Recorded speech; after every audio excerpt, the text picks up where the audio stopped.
Chapter 4 gave us a colourful cast of characters, with more story and plot than any previous entry. But despite each character being unique and interesting, there's something lacking here, and a host of problems facing each new antagonist. So we're going to take a look at what went wrong with Chapter 4's villains. Starting out, we have the lion toy Yanabi.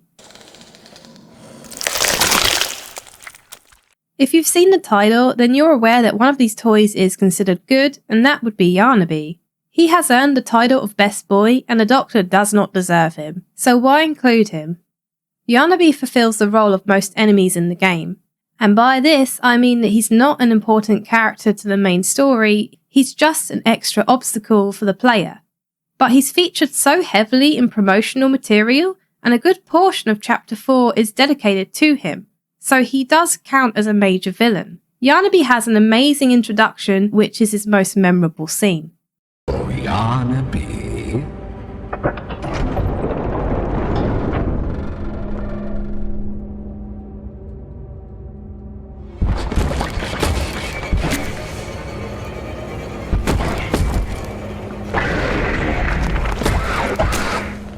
What I love about this is how we learn more about the Doctor through Yanabi. What I don't love is the fact that Yanabi is so scripted in these earlier scenes. Since the player can safely predict him, it kills some of the tension, and shows the limits of linear pathing for monsters in a way that I would have expected them to have moved past given how successful this game is.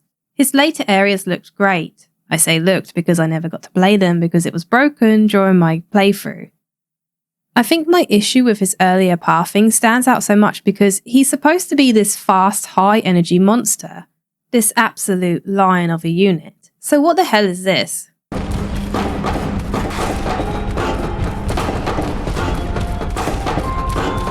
Aww.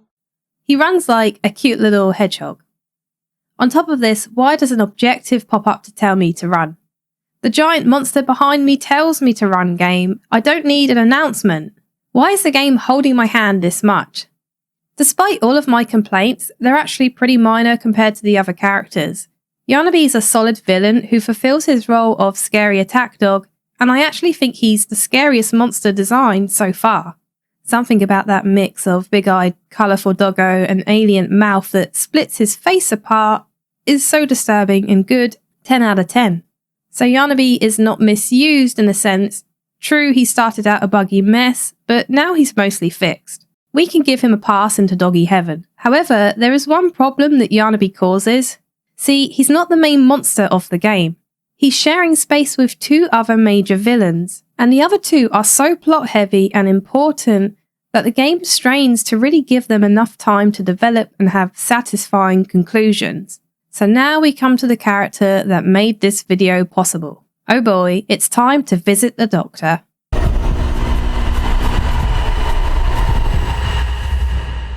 Hands down, this is the best villain of the entire game. If he wasn't so badly underused. The Doctor has it all going for him. Strong plot relevance, incredible voice acting, and a creative design choice. And yet all of this is lit down by what plagues Chapter 4 the most, a lack of time spent fleshing things out. It might sound strange to say the Doctor is underused. After all, he appears to us way before Yanabi, as a voice which follows us through the prison. The subject scrambles for an advantage. They appear lost and disoriented. Heavy breathing is indicative of fear, and rightly so. But while the game makes great use of his voice actor's talents, he's all bark and no bite. Apart from Yanabi's main section, most of the Doctor's tests that he throws at us are kind of underwhelming, and at worst, really annoying. You know far less. He follows a predictable pattern that the previous two big villains from Chapters 2 and 3 did. Like Mummy Longlegs and Catnap, the Doctor uses other monsters to do his dirty work instead of being present himself. I understand from a game mechanics point of view why this is. It saves time and money on animating characters if they simply disappear or just talk to you on the phone. But it's a gimmick that gets a little old. It does work well for the Doctor because he's the type of person who would be running tests behind a glass window.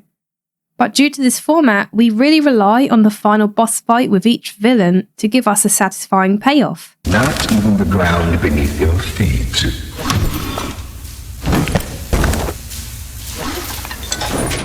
And the Doctor underperforms badly. His importance to the story makes it feel like an even bigger letdown. To give an idea of how important this character is, he's literally the reason the entire story is happening at all. He created the Bigger Bodies Initiative, meaning all of our previous enemies, and he likely played a part in creating the prototype, so all of the game's events link back to him. You'd think such an important character would have a bigger impact, but sandwiched between Yanabi's section and Doey's, the Doctor just feels like a mid-enemy filling out this time before we reach the final act. I'll bury myself so far down that no one will ever find me. Not you, not the prototype, not anyone. And look, I'm not against a character sounding powerful but secretly being very weak. Kinda like Mr. House from Fallout New Vegas. Mr. House rules New Vegas using his Securitron robots. He's basically a less sadistic version of the Doctor.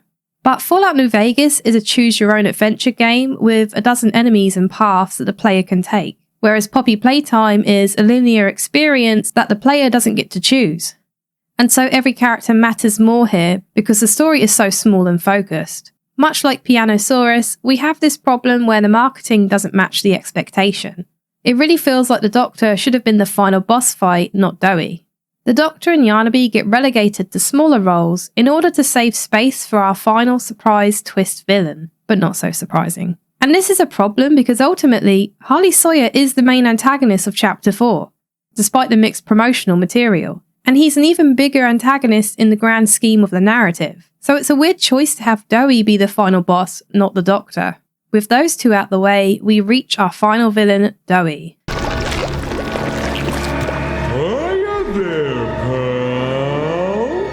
Doey is the most misused of all three, and I say this while really liking Doey. We first meet Doey after he kills Pianosaurus.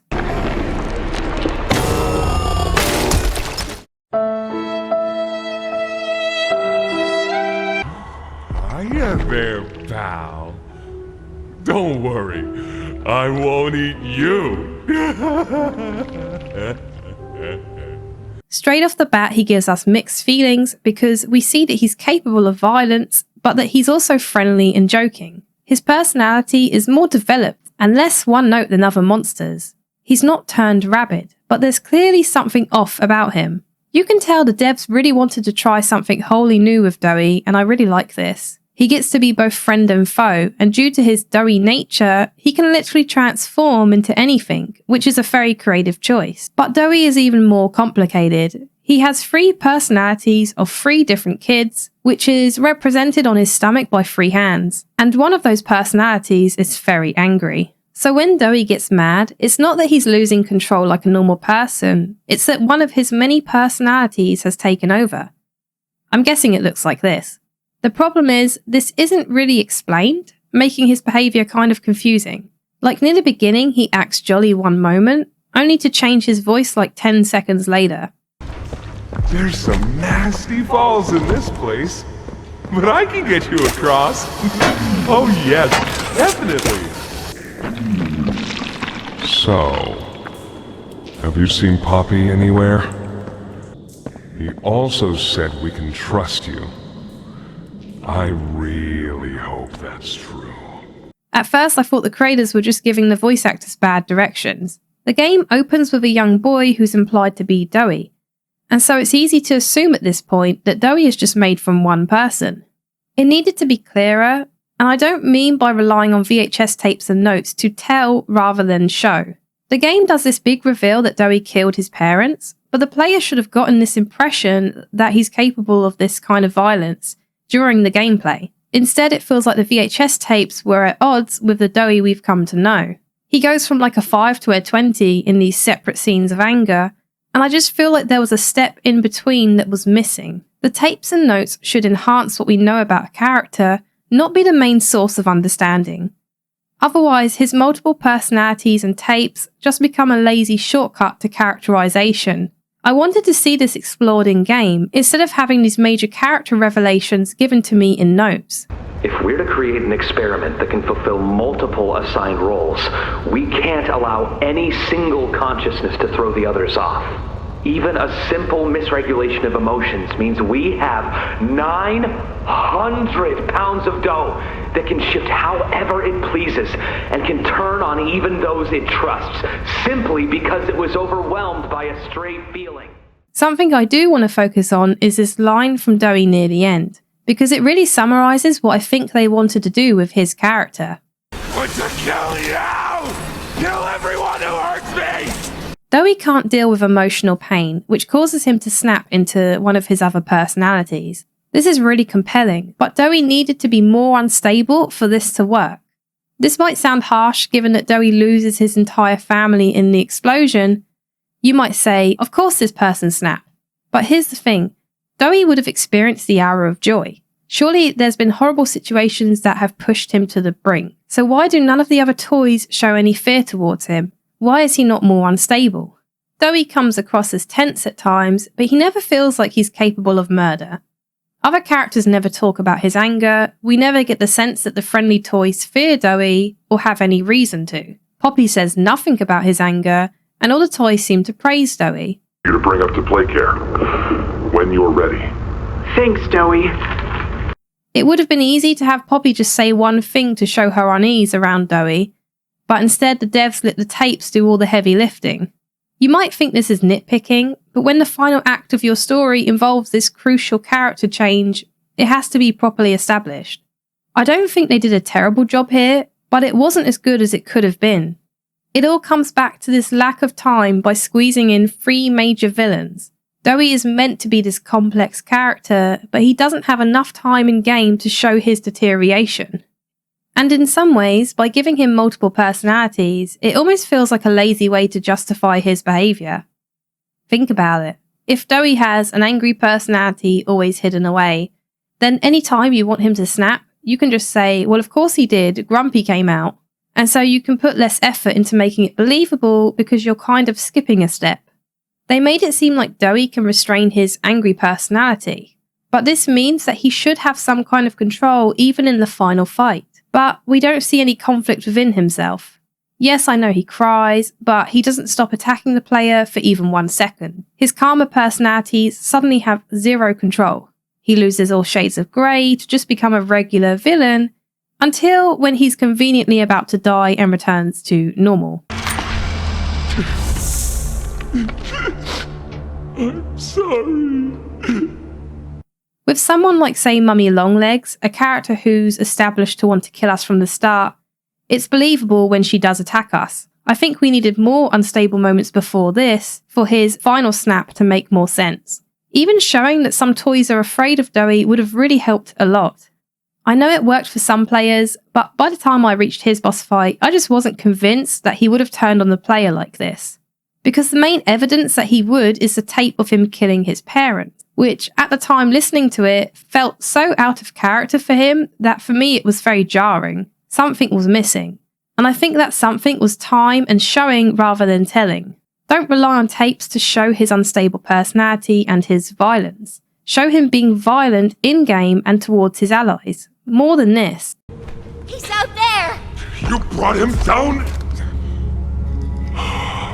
I needed to see this character slowly deteriorate. Because of the explosion, the final part happens so fast, and so for me, it wasn't as believable or satisfying. And you could tell they didn't want him to fully snap at Poppy here, because then how would we keep the plot going? And Poppy later questions why we killed him, as if she was entirely unaware of how unstable Doey is. You! What did you do? Why did you kill Doey? So she doesn't even consider that he might have turned on us. Which is strange, seeing as she's apparently known him a very long time, and we know that he killed his parents near the beginning of the time he was created. So it's not as if Doey has only just recently become unstable. But Trust us, Doey. Trust me. By having 3 villains in one chapter, none of them are able to reach their full potential in only 3 hours. Again, the game needed to be longer to accommodate this. Apart from this best boy. Ultimately, the villain's failures show that Chapter 4 is a game of great ideas, but underdeveloped and rushed. These villains needed time to cook, and they weren't given it. But of course, they're all overshadowed by the real MVP of Chapter 4.